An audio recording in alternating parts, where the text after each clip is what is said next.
Zinedine Zidane and Real Madrid come out victorious with a much-needed win against Barcelona. They win 3-1. We'll be talking El Clasico as well as Premier League, Manchester United against Chelsea. The snooze fest, that was Manchester United against Chelsea. Aston Villa loses to Leeds. Don't get me started. We got so much more coming up. Jimmy, Conrad, Heath, Pearce, stay right here.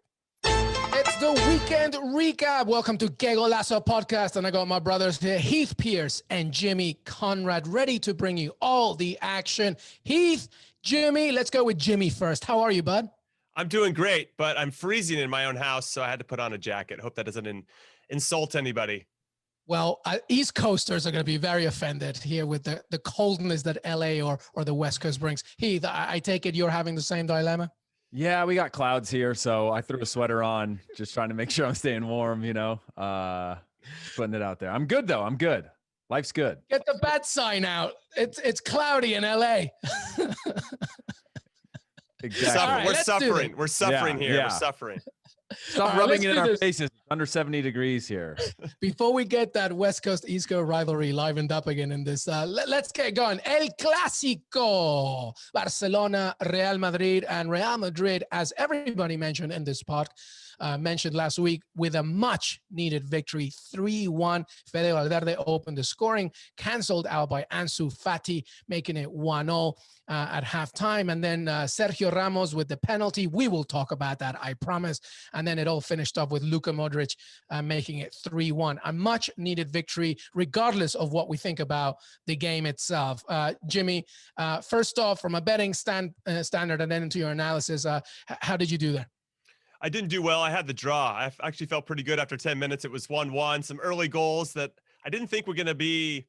I thought it'd be a little bit tighter than that, frankly. I thought it was going to end 1-1, maybe 2-2, but I just thought both teams maybe had more to lose and we're going to play it tight. But I guess defending's optional in this game in particular. So yeah, I didn't hit the big bet that I had, which was the draw. But yeah, Madrid had some good odds there, and if anybody bet them, they got to be feeling pretty good about it. So, Heath, let's get into the analysis, okay? Let's break it down. And I guess, guys, let's do it chronologically, okay? How did you see the first half, I guess?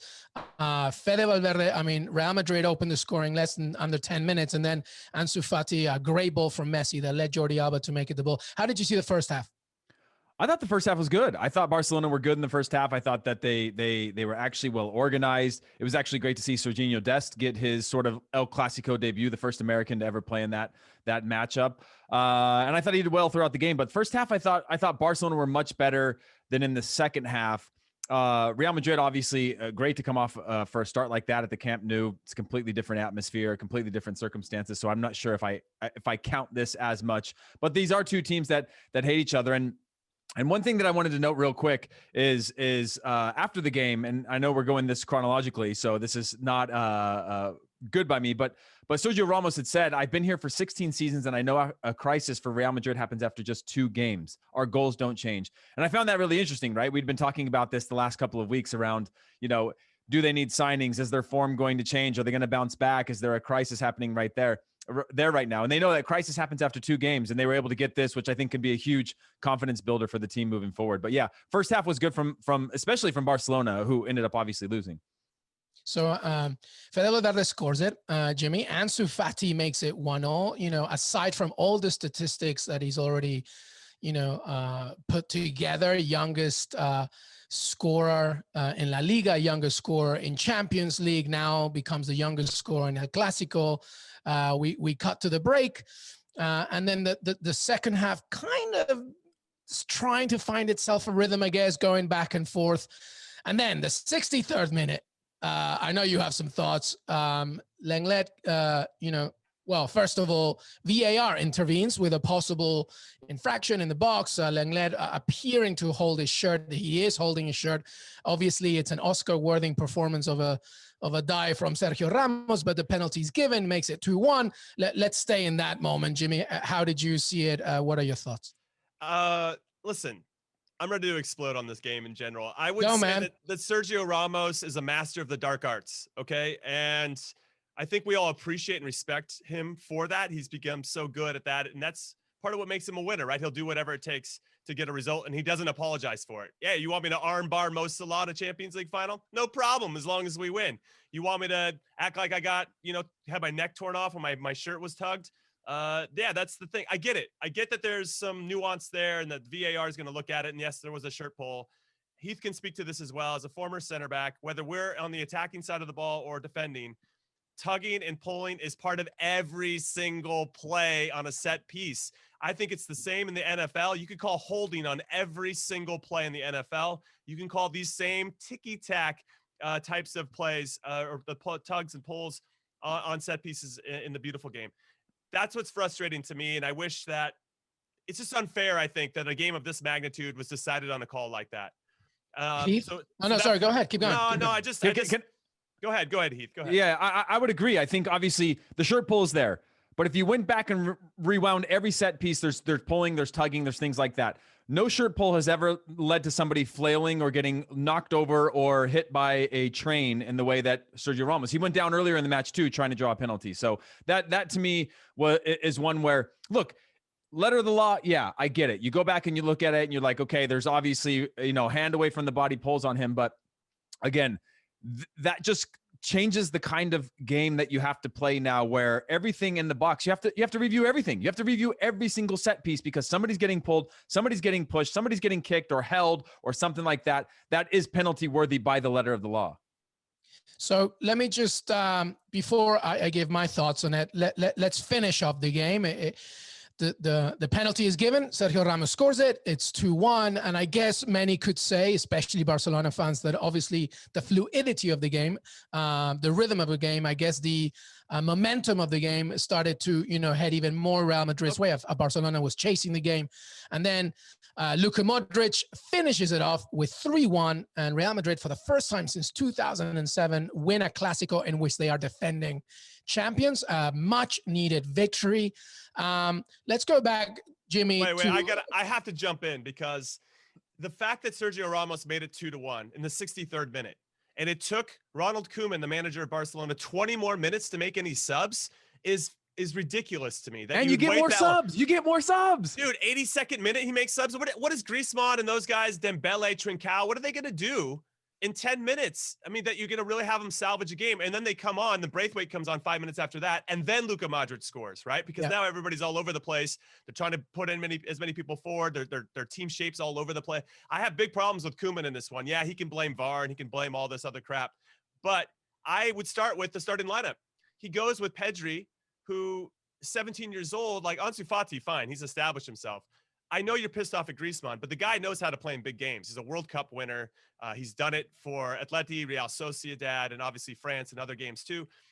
I don't understand. Just throw the guy out there, dude. Like, he has more experience. He can change a game by himself. He's a bigger threat than Pedri is.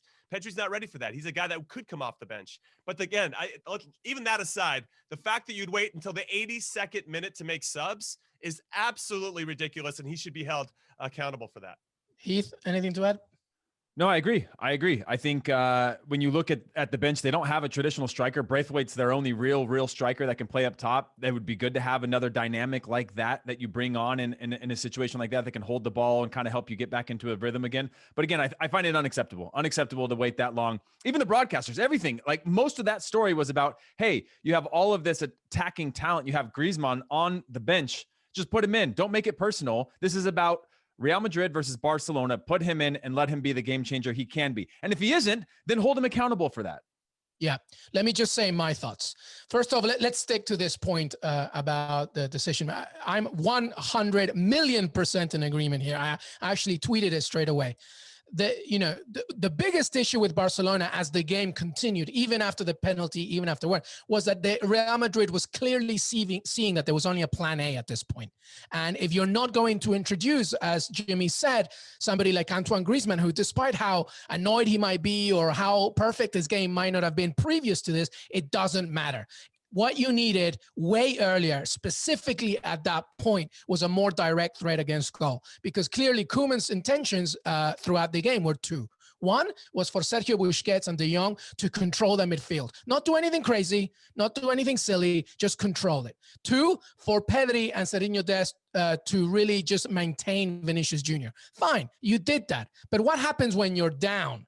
and you're losing, then you have to gamble on either one. And that's when someone like Griezmann needs to come in. On the penalty, listen, here's what I think.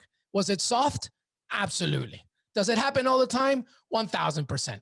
Is Sergio Ramos literally giving you Robert De Niro, Denzel Washington type of performance as he dives? Yes. But was that his first time, like you said, with Salah and everything else? Will it ever be his last? No. So why in the hell, Lenglet, are you even attempting to even put a blink of a finger on him? Because you know that because of his experience, he's going to make the most of it. Of course, it's a ridiculous penalty. Of course, it should never have happened. Of course, it's going to happen again. But guess what? We are in the era of VAR. And if you need to know one thing, it's this, is that once VAR intervenes, the referee is going to bring out his proverbial microscope and look at every single detail. And the only most obvious thing that you see there is Lenglet pulling his shirt. Of course, it was ridiculous. But guess what? That's what Sergio Ramos does. He has the experience to do it. And guess what? 3 points, three points, a victory, and a win for Real Madrid. So, you know, at the end of the day, that's the reality of the situation. And Real Madrid come out with huge win, go top of the table, at least at that time. And Barcelona, like you said, go back to Koeman thinking, why didn't I put in my biggest stars earlier, et cetera, et cetera, et cetera? Because at the end of the day, Messi, at this point, he can't do it anymore. Any lasting thoughts on this game? Yeah, I'll say, fair play to Madrid. I think we're going hard on Barcelona because I think there was an expectation they should do better in this one. But I thought that Zidane got his lineup right.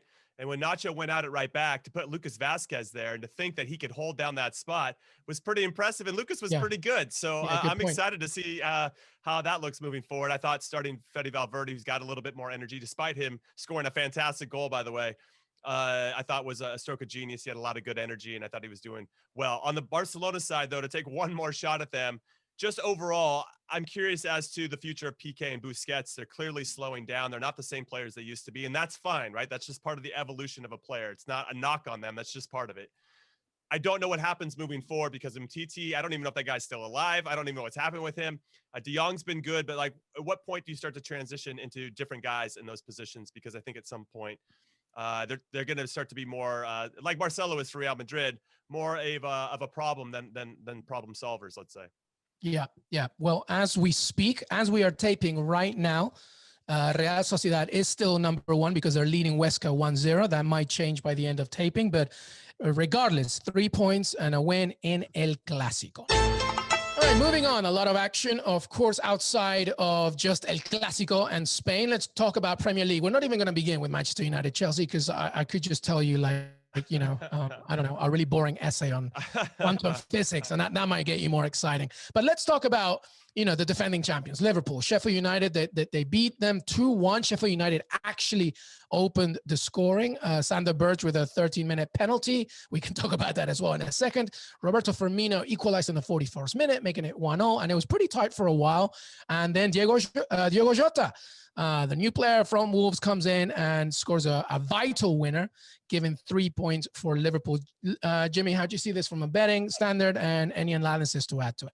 Yeah, I mean, Liverpool obviously were the heavy favorite. They never lose at home, and they didn't again, even though some squeaky bum time there for a while. But I think their class and quality showed through. I saw that Jordan Henderson afterwards really is more interested in not necessarily how they're performing on the field, but more about their mentality. That, yes, they're dealing with a ton of adversity with Virgil van Dijk being out, of course, Fabinho slotted in. And yes, that penalty was, it's a little, there's a lot of talking points, I guess, around that penalty. But that aside, they still found a way. It's a very difficult team to beat in Sheffield United, who are very organized and have good team shape defensively, and came back and did it. And another hat tip to Diogo Jota for getting the winner. That's his second goal at home at Anfield. And he seems to be getting really comfortable wearing the Liverpool red. And I think these are all good signs. Yeah, it wasn't pretty, but they got the result.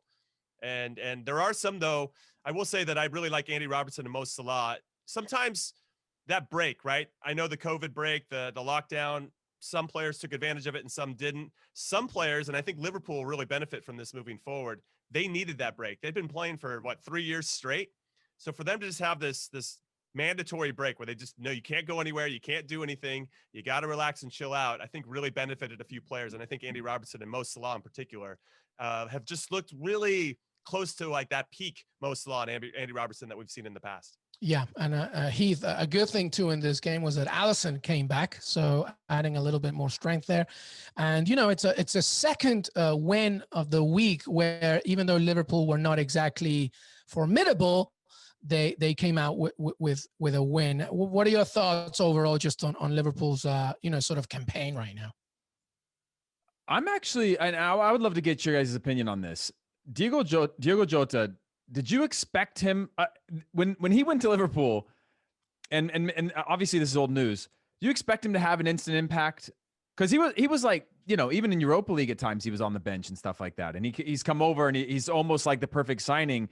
And perhaps I wasn't paying enough attention to him to see how he fit into the Liverpool system. But are either of you surprised? Jimmy, you can go first. Yes and no. I would say that he proved himself in the Europa League. He was second in scoring to Raul Jimenez last season. I think he had 6 or 7 goals, so his quality was clear. I'm actually surprised that Wolves let him go. I mean, yeah, that's my issue. I don't even know. I'd like to hear a little bit some answers from that club as to why they let him go. Obviously, money talks, so maybe there was a situation there. Maybe there was another opportunity that was going to free up for another player on their squad.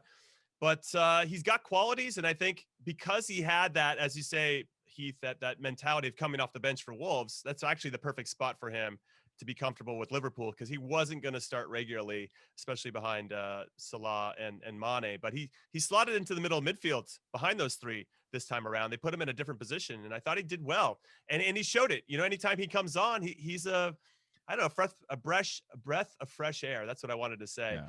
Where all of a sudden his tempo and his ideas have changed the game and give him some life. So he's been a great signing. Yeah, you just don't see super subs moving for transfer fees and things like that in a way that, you know what I mean? It was just a very bizarre thing for me that it came, I'm still clearly dealing with this, of trying to figure out what I didn't see, because I felt like, oh man, am I not watching the same? I mean, quality is there for sure, and stats speak for themselves, but a player that was like a mixed player to go out and get a transfer fee, like, hey, that's the guy I wanted my team to add depth to my squad, and I'm going to spend money for him, was just a little bit of a shock for me. Yeah, that's my biggest issue. So my biggest issue is this: Diego Jota is a terrific player. I mean, he's already shown it.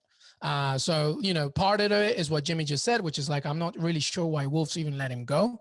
I guess maybe there's something in the background there. But the other problem is I actually think, the other side is that Jurgen Klopp has the factor. So if he says, look, I'm interested in you, I'm sure Diego Jota was like, oh, I want to go to Liverpool, obviously defending champions. Champions League football is obviously a big thing.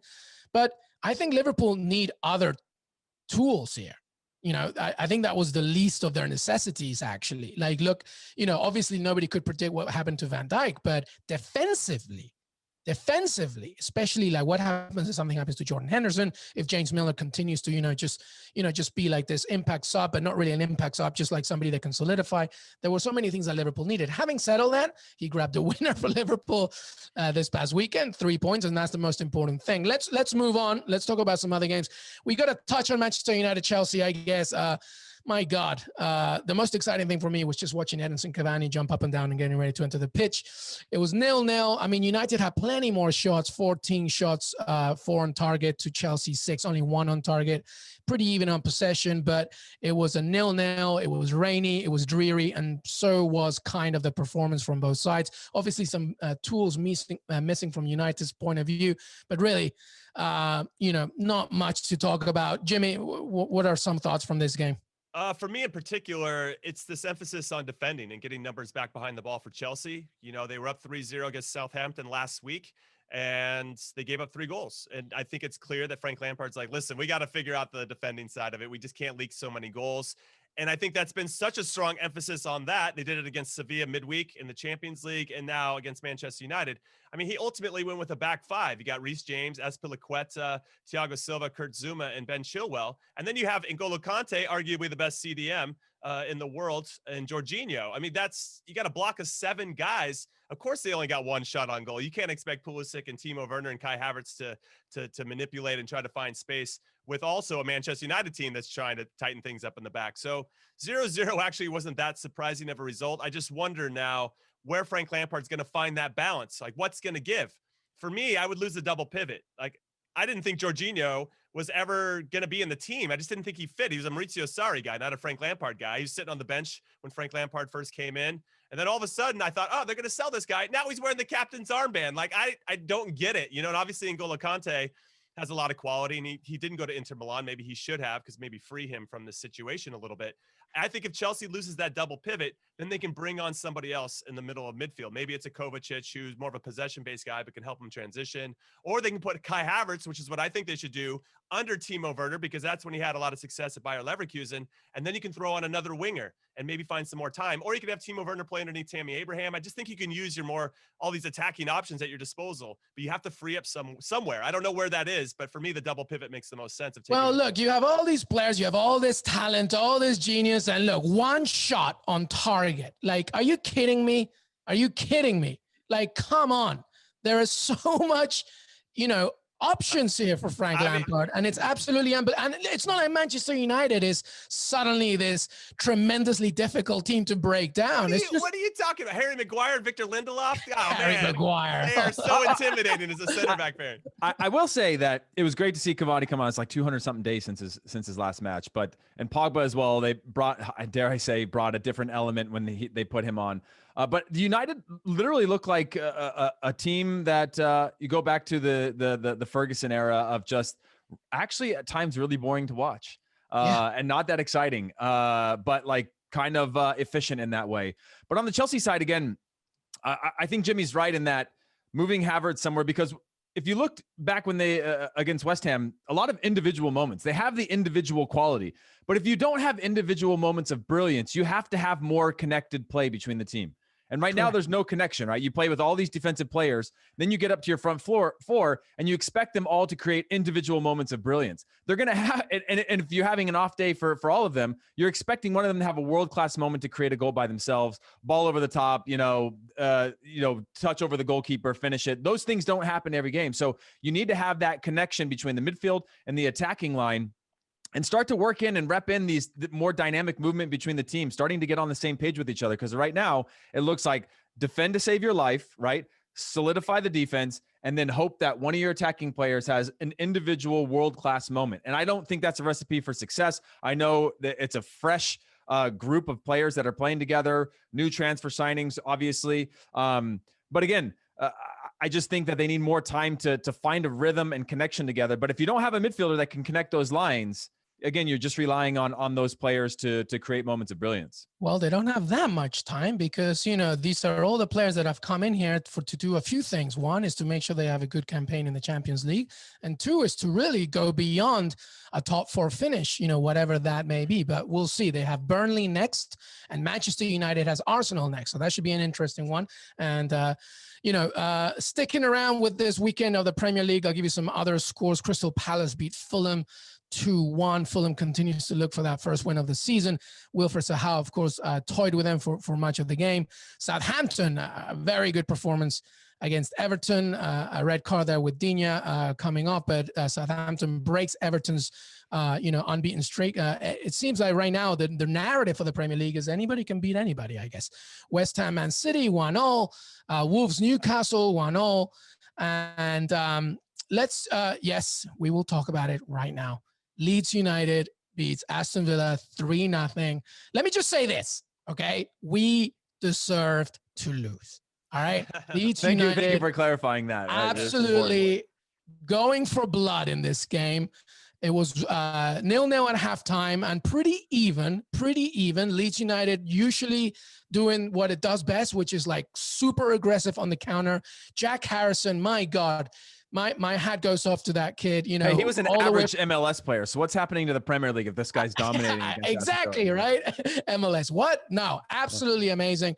And then in the second half, Bielsa said, you know what? Enough of this. And Patrick Bamford, I was telling the boys before taping, he turned into Dennis Bergkamp. Some ridiculous finishing, some questionable defending, but really Pat Bamford deserved his hat trick. And Leeds very, very good for this win, 3-0. But not to take away anything from Villa, it's now about how they react. It's the first loss of the season. They still have a game in hand, but well done to Leeds. What'd you make of it, Jimmy? Yeah, I thought to your point, Leeds had a good performance. I think what Bielsa's teams do very well is that they're relentless in their pressure. They're relentless in their passing patterns, and you can see it. And if you're not disciplined enough with your team shape, at some point they're going to poke and prod, and they're going to come get you and exploit those areas that you leave wide open, which is what ended up happening for the first goal. The guy that ran in, Jack Harrison, did very well to hold up the ball on the sideline. But if you guys haven't seen it, the amount of space between the two center backs and the defenders on Villa, and the fact that the center midfielders weren't tracking the runner. I mean, you honestly could have driven like 3 dump trucks into that space. That's how big it was. And at that point, the defenders are now reacting. They're not anticipating anymore, which was a bit of a shock, because Aston Villa, for me, have been one of the most disciplined teams defensively throughout this Premier League season. But at some point, right, there's going to be some cracks.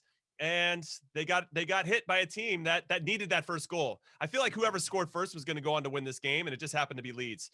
And then once Bamford had that one, it was a tap in, but his next 2 were fantastic. Good goals, good patience and composure in and around the box, and obviously 2 world-class finishes. And that's what you get with the guy. And I'm stoked because he was in my fantasy team. I didn't captain him, but I'm excited he banged in 3. I was a little nervous. I'm like, I don't know. Villa's pretty good defensively, but they proved otherwise. And this is a testament to Leeds. I mean, if you let them hang around long enough in a game, and we saw it in the first game of the season against Liverpool, they can play. But if you can somehow make them make mistakes, because sometimes they try to play out of tough situations and then punish them for those mistakes, they get down on themselves, a little bit harder for them to play out of that. But if they get a goal, their confidence changes immensely, and we saw it today. It was a good performance. Yeah, Heath, and this was a game actually without their captain Liam Cooper and Calvin Phillips, the England international, as well. And something that I tweeted, Heath, that here's the thing, like if you ever tweet anything about Leeds, by the way, whether it's good or bad, just get ready for Leeds United fans to just go at you.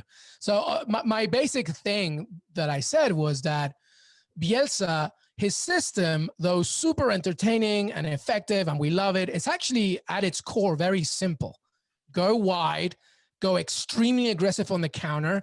To your point before about Chelsea, forget about the individual, but rather the collective.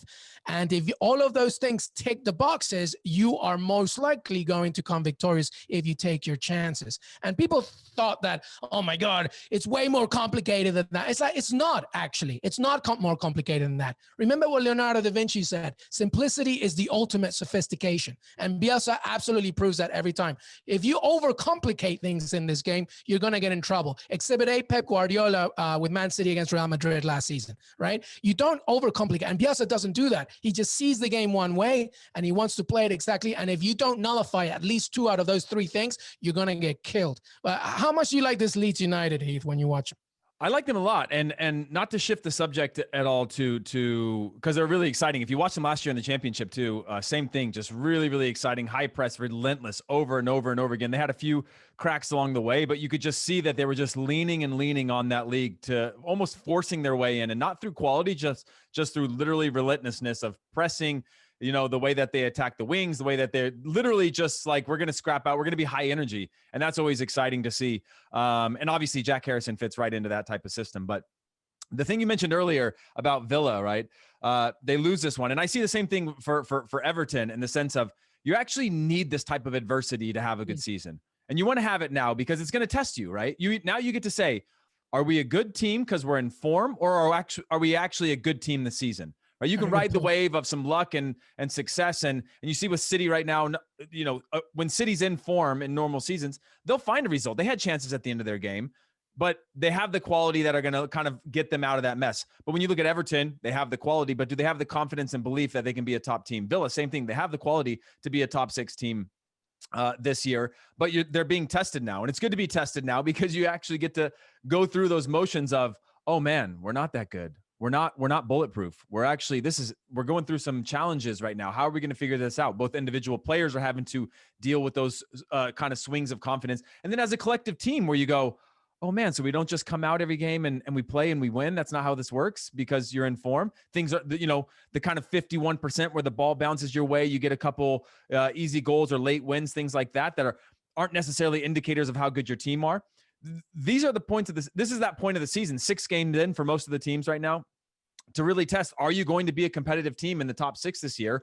Or were you just on a run of form and you're going to fall back into the mid-table somewhere? Yeah, very good point. And the interesting thing now, Jimmy, that we're seeing, the narrative in this Premier League is that it's pretty competitive. I mean, here we have Leeds United, who beat Villa. but Leeds also previously lost their game to Wolves, who Wolves just tied it with Newcastle, so they couldn't get that win. But at the same time, Liverpool beat Sheffield United, but they lost to Villa. And so there's so many intricacies with so many games right now that everybody right now is beatable. I'm not looking at this league saying somebody's totally getting out of the way. Everybody watch out. And I'm wondering, Jimmy, if is it, because we're in the pandemic era, because there's no fans, so that adds a different type of environment. What do you make of it? I don't know, but I don't know about that perspective exactly, but I'll say that it's very MLS of them. to have a league where anybody can beat anybody.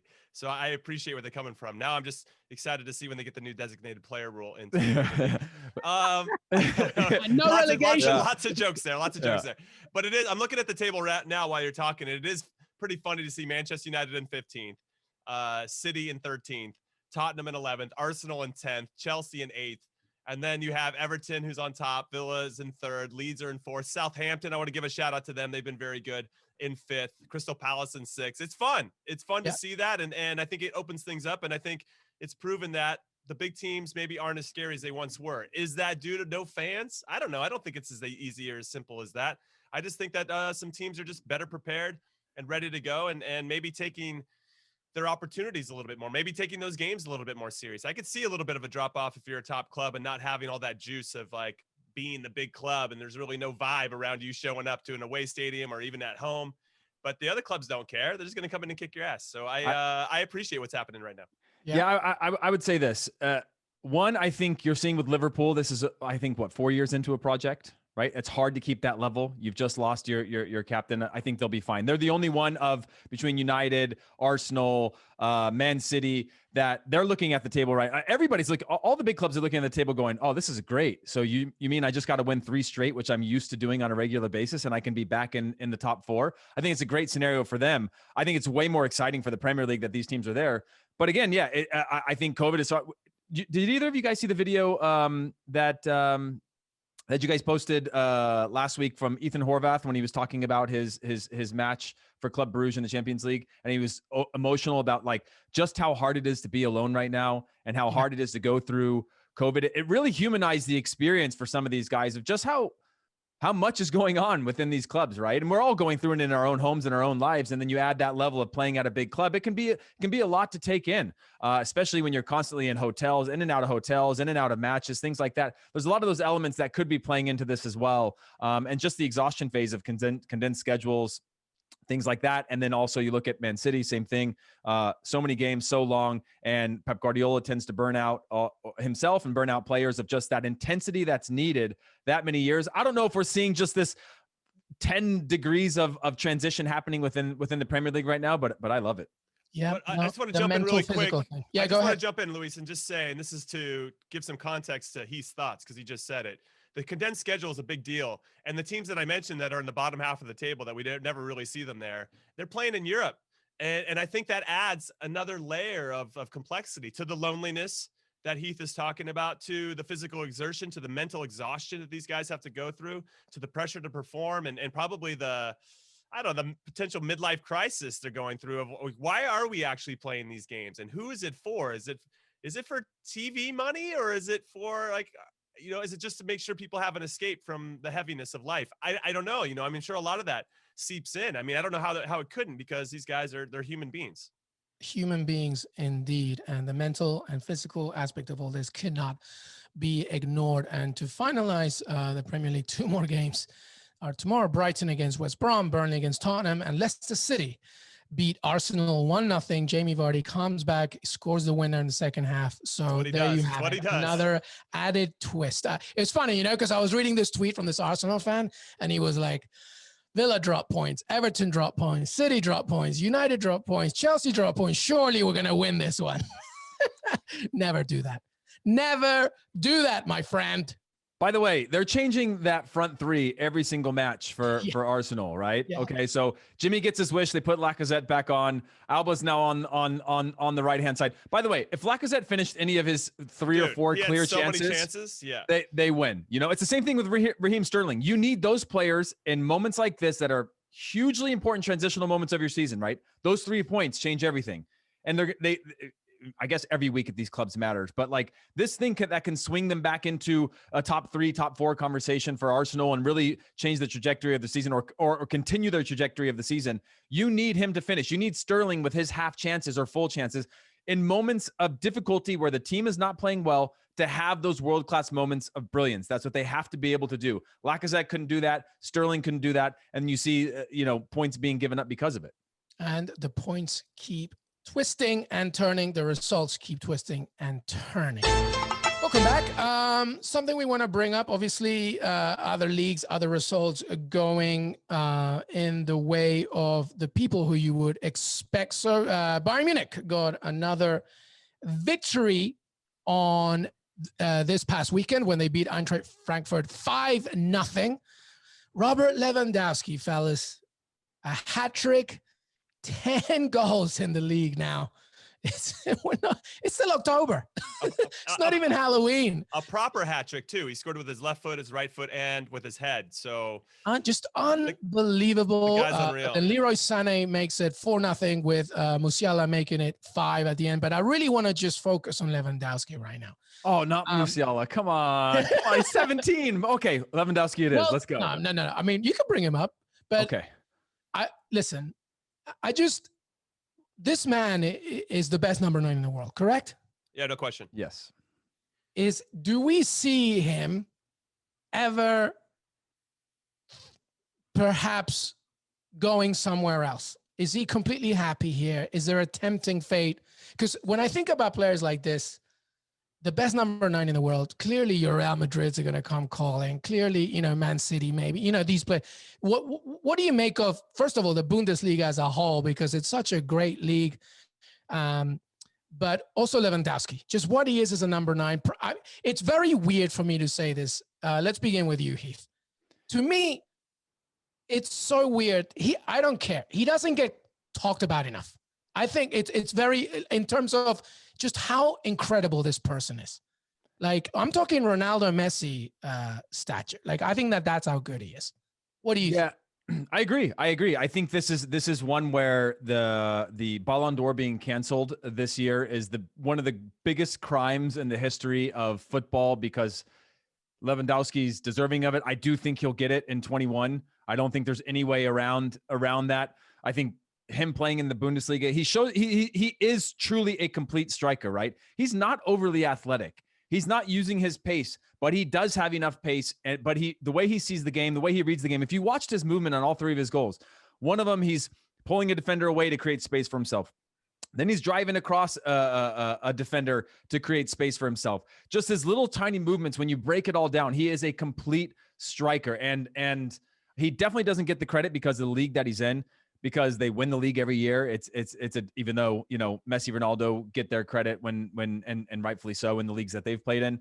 I just think, again, as Jimmy said, the way in which he scores, there's no limitations. It's not tap-ins on the back post every time. He can score with both feet. He can score with his head. He can score from range. He's just got it all. And I think, again, it is one of the greatest crimes that the Ballon d'Or was canceled this year, because he is the guy that's the most deserving of it by far. And it would break up the monotony of previous selections. Yeah, Jimmy, I mean, listen, whenever I try, I always tell younger people to just watch video of Gerd Müller, just so they can see what he's like. And Lewandowski reminds me a lot of him. I think there's a little bit of Van Nistelrooy there too, but I think Lewandowski has its own right to be defined by himself. But I just think he's fantastic. And I know it's weird that, yes, most people in the community know this, but I just feel like he's 32 years old. And to me, he still doesn't get the respect. Like, when people talk about Ronaldo and Messi, Lewandowski should be in that conversation, I think. It's also because he plays for Poland, by the way. That's another thing. Maybe takes a little bit of credit away from him, because it's not as much exposure as other clubs. Sorry, Jimmy. No, I'm listening, and I agree with all of your guys' thoughts. He's a tremendous player. And what I love about him, and you can see it when the ball goes wide, the belief that he has that he's going to get on the end of this, and not just get on the end of it, but score, is palpable. You can see it through the screen. And I can't say that about too many different players. Like right now, remember when Luis Suarez, let's just use him as an example. When he's going through a tough time and he's not scoring, you can see him being uncomfortable. You can see his insecurity. Like, he's just not that sure of himself. But with Robert Lewandowski, you are completely sure that this guy thinks he's going to score every time he touches the ball. I don't know. He's gotten better at that. I think as he's gotten older, he's gotten more and more confident in his abilities. And one of my favorite goals, and it was a recent one, was in the UEFA Super Cup against Sevilla. He ended up laying it back for Goretzka, I believe. And the way that he contorted his body, the way he adjusted and adapted mid-play to recognize this is where I need to go. This is where the flight of the ball is. This is where I am with regard to the spatial awareness is what I want to say. It's so good. And the fact that he's like, I could try to get this on goal, but the better play is to lay it back to an oncoming player.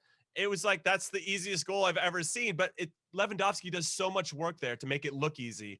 And that's why I don't think he's appreciated enough, is how easy he makes the game look for himself and for the players around him. He's tremendous. And I'll say this is, I think, the best way you can prove someone's value is if you took him out of that Bayern Munich team, they would not be as dangerous. They don't have anybody else. Sure, Choupo-Moting can come in and be the backup to all these top clubs, but he's not the guy that can do it like that. And sure, you guys could make an argument about Gnabry. Well, he could do it, and Thomas Muller. And Musiala. He's the future.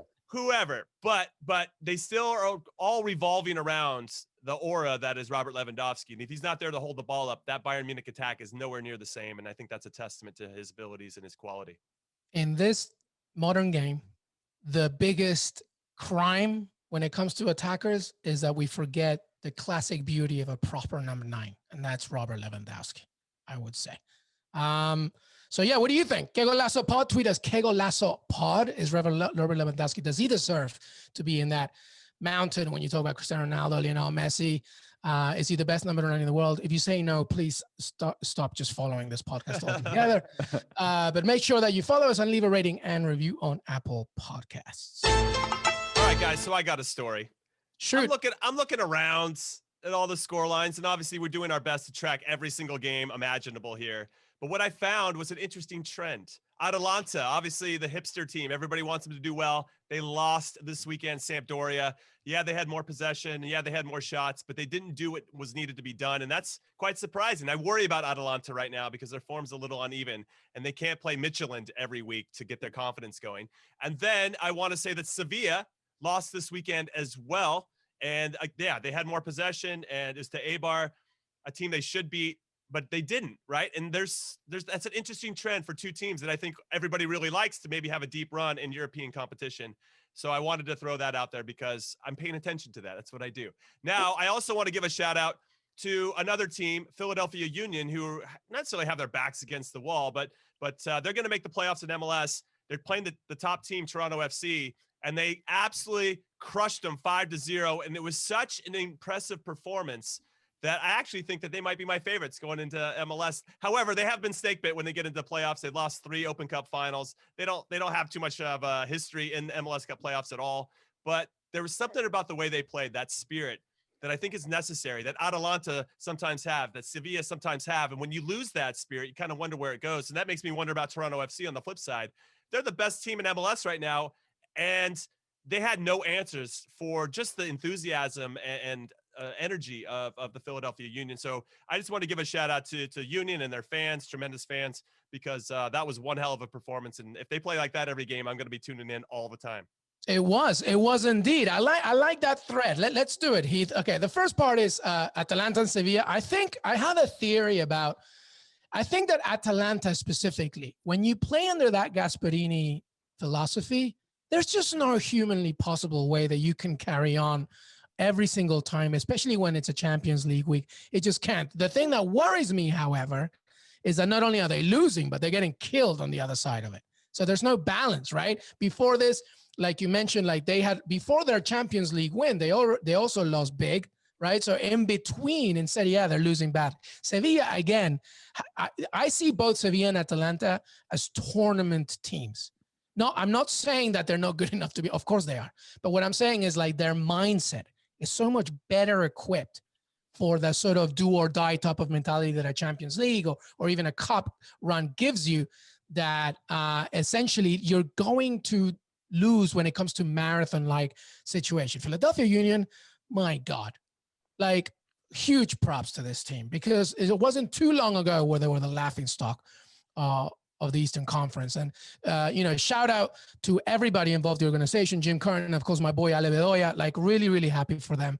Let's see what they can do in the playoffs. Heath, what do you make of it all? Yeah. So with the Philadelphia Union, I think it's a few things, right?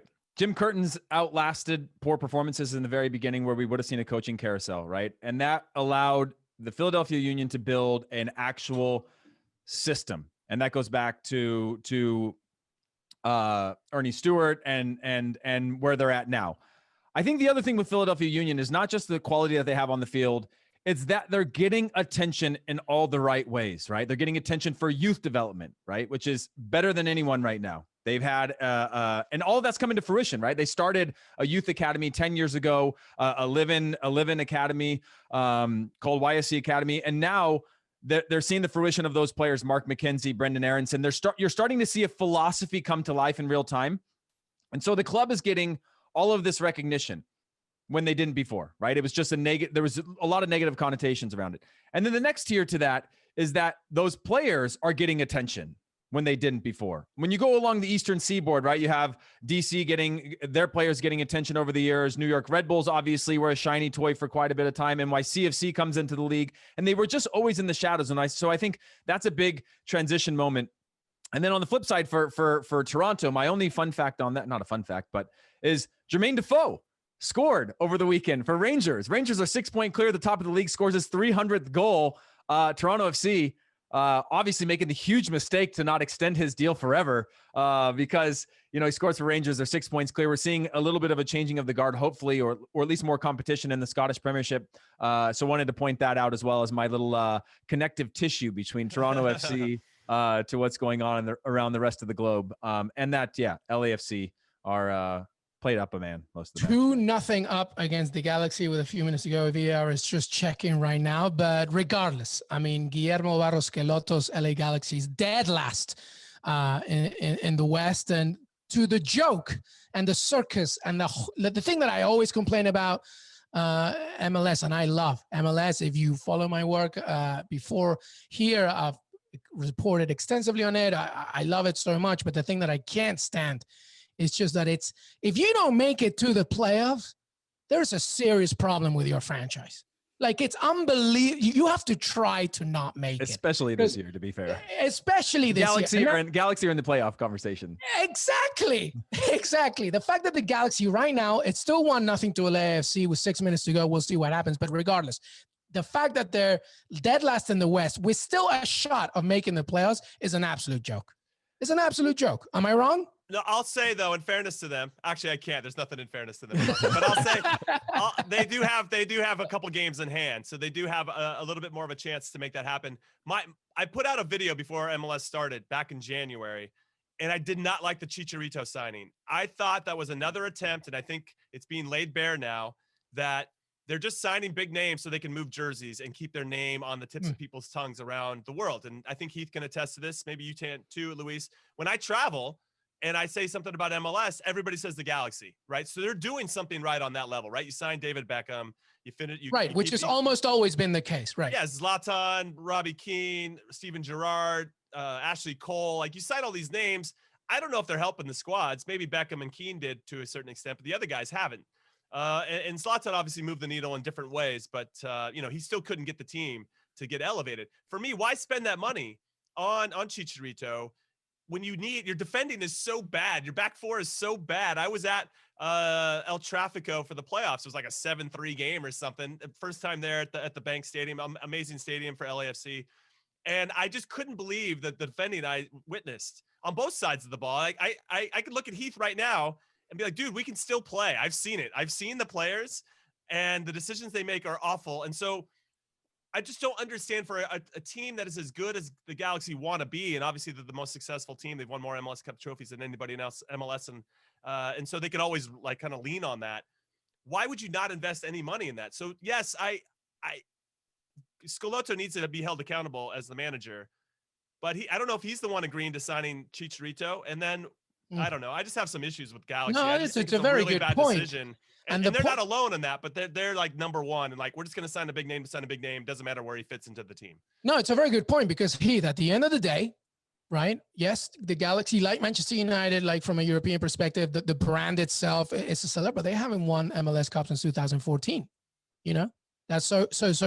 What is your objective at the end of the day? Is it, to Jimmy's point, to sell shirts, or is it to try and sell shirts and make sure that your squad is worthy of those shirts, or is it something else? What do you make of it?